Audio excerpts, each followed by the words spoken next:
Prince Harry's Spare breaks publishers' sales record, selling 1.4 million copies in one day. Now, this thing has been hyped like crazy because Prince Harry and Meghan Markle are obviously been in the news. The fairy tale story, you know, biracial actress meets prince, falls in love, fairy tale wedding, goes to England, all sorts of family drama, whether it's right or wrong. I do not care, because that's not what I'm talking about today. I'm not going to get into the Netflix thing, but full disclosure, my wife likes that stuff. She likes princes and princesses, and so do most women, and that's fine. And yes, I watch stuff with my wife because I've been married almost 25 years. I don't care what you think. I've watched more episodes of Bachelor than I care to admit. I have sampled Bachelor in Paradise, and I'm ashamed. I watched a bit of Harry and Meghan. Enough of it to, and I've read about it enough to know all of the drama. So here comes the book. A royal tell-all.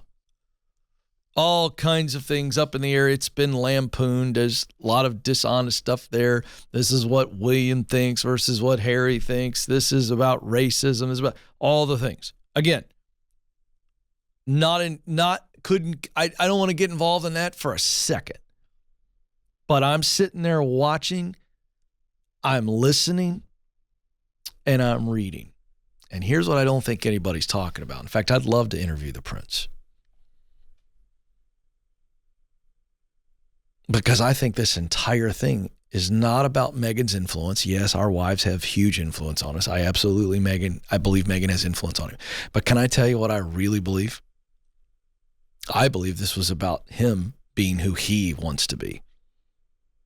And I think he shared it with his girlfriend, who became his fiancée, who became his wife.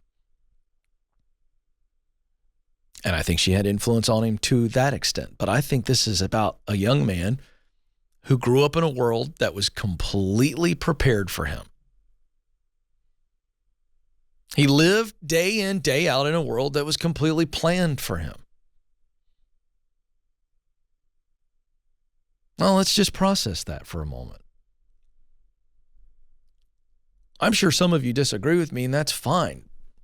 You go, well, Kenny had unbelievable wealth. He can take all that wealth and he can do good things with it. Yeah. And I think he did. I think he's doing that. But the bottom line is, no matter how much wealth and honor and glory that any member of any monarchy has, they're still just like you, and they're just like me. They're people. And I don't care. I mean, let me just say this. If you're actually ruling a country, you get to decide if that's the purpose and the contribution that you want to make.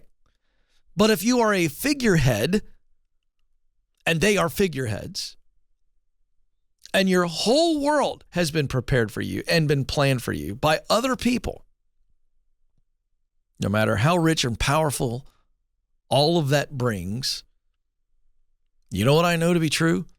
Prince Harry, you and me have laid awake at night and wondered, why am I here?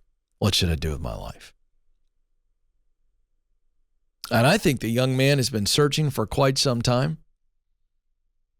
I think he has an idea or ideas.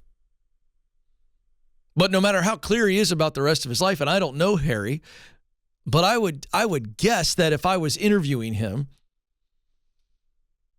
that he would say with great clarity, he did not want to live that life.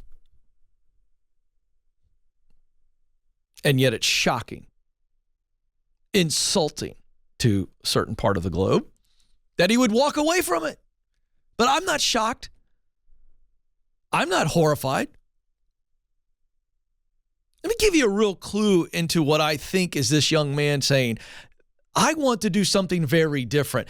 I don't want to just contribute to the people of the of the British kingdom through charity and through my status and fame. The fact that he is essentially a spokesperson for an organization called Better Up, and his actual title is Chief Impact Officer at Better Up, which is a very purposeful organization trying to help people. If we want to use a phrase from Oprah, live your best life. I mean, that's what I'm here to do. I'm helping you. But, for me, I'm not concerned about every aspect of your life because I know that'll take care of itself. I simply want you to do what the creator of the universe put you on this planet to do. And it is a form of you using your talent that he gave you, channeling the heart that he put inside of you, and producing results that only you are uniquely capable of producing.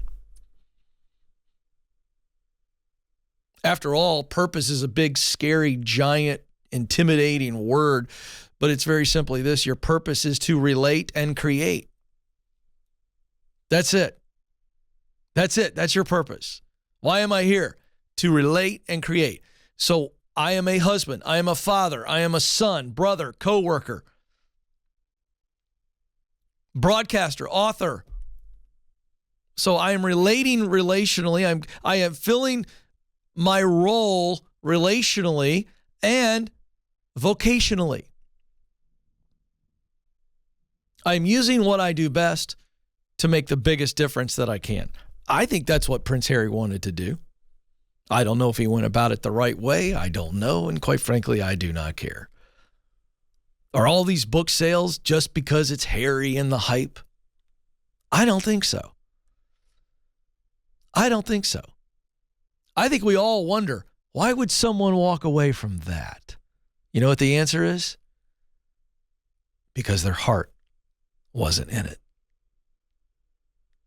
Why would someone walk away from power and fame and notoriety, a good job, a good 401k? I'll tell you why. Your heart isn't in it. Why does someone walk away from what looks like a good marriage or what could be a good marriage? Because their heart's damaged. Why does someone blow unbelievable lottery wealth like all these lottery winners do? Because their heart's hurting. They're trying to fill it. The heart. Why do we leave something that seems like the best thing we could possibly do for something that's really good to other people? Because it's best for us, because our heart is in it. So whether it's positive or negative, decisions, big decisions that are made, whether destructive personal decisions we make or incredibly purposeful decisions that we make, let me tell you what is at the center of all of those decisions. The heart. The heart is either trying to medicate or the heart is trying to give. We're either trying to fix it or we're trying to give from it. You better you better get to the bottom of who you really are. The heart has the answers. If we had more men and women living from their heart, this world would be unspeakably better. Follow your heart.